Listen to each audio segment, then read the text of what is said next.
भाइयों और बहनों, कभी ऐसा हुआ है कि जिंदगी में हर रास्ता बंद लगने लगा हो?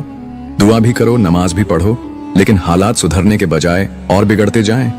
तब दिल में एक ही सवाल आता है, आखिर अल्लाह मुझे ही क्यों आजमा रहा है? तो आज हम इसी सवाल का जवाब ढूंढेंगे कि सब्र करने वालों को अल्लाह क्यों आजमाता है और फिर कैसे उन्हें दुनिया और आखिरत में सबसे बड़ा इनाम देता है। इस कहानी को सुनिए दिल से, क्योंकि इसमें आपके दर्द का इलाज भी है और आपके सब्र का इनाम भी।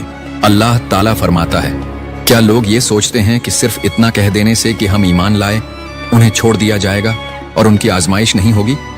देखा आपने, ईमान लाने का मतलब सिर्फ नमाज रोजा नहीं होता, बल्कि अल्लाह की तरफ से इम्तिहान भी आता है।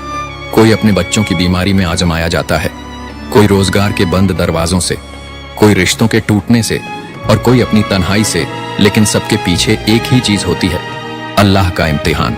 सब्र का मतलब सिर्फ चुप रहना नहीं है। सब्र का मतलब होता है दिल से शिकायत ना करना, लेकिन जुबान से दुआ करना। यानी दर्द हो लेकिन अल्लाह से शिकायत नहीं, तकलीफ हो लेकिन भरोसा कायम रहे, आंसू हो लेकिन उम्मीद अल्लाह से जुड़ी रहे। क्योंकि सब्र वही करता है जिसे यकीन हो कि मेरा रब मुझे अकेला नहीं छोड़ेगा। चलो अब तुम्हें एक वाकया सुनाता हूं जो तुम्हारे दिल को मजबूत कर देगा।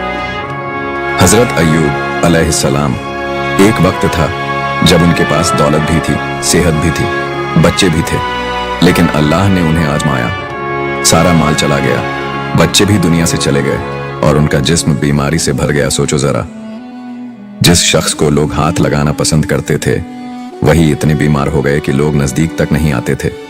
लेकिन उन्होंने कभी अल्लाह से शिकवा नहीं किया, बल्कि उन्होंने क्या कहा, हे मेरे रब, मुझे बीमारी छू गई है और तू सबसे बढ़कर रहम करने वाला है।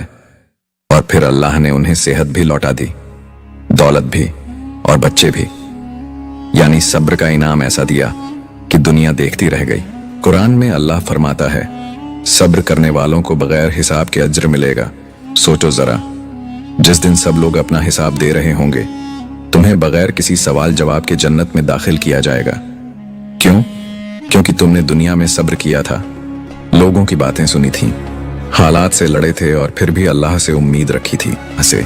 एक लड़का था, नाम था उस्मान। घर की हालत बहुत खराब थी, पढ़ाई करता था लेकिन साथ में काम भी करता था। हर रात माँ के लिए दवाइयाँ लाना और सुबह स्कूल जाना और फिर किसी को कुछ बताना नहीं, क्योंकि उसे यकीन था कि मेरा रब देख रहा है। आज वही उस्मान एक बड़ा डॉक्टर है। क्यों? क्योंकि उसने हालात से हार नहीं मानी, उसने सब्र किया और अल्लाह ने उसका सब कुछ लौटा दिया, इज्जत, दौलत, सुकून। क्या तुम जानते हो कि अल्लाह किनसे मोहब्बत करता है? कुरान कहता है, बेशक अल्लाह सब्र करने वालों से मोहब्बत करता है। सोचो, जब पूरी दुनिया तुमसे मुंह मोड़ ले और सिर्फ अल्लाह तुम्हारा हो जाए, तो क्या ये सबसे बड़ी कामयाबी नहीं? मेरे प्यारे भाई और बहनों, अगर तुम आज तकलीफ में हो, अगर तुम्हारे आंसू रातों में तुम्हारे तकिए को भीगी करते हैं, तो एक बात याद रखना, अल्लाह तुम्हें आजमा रहा है, छोड़ नहीं रहा।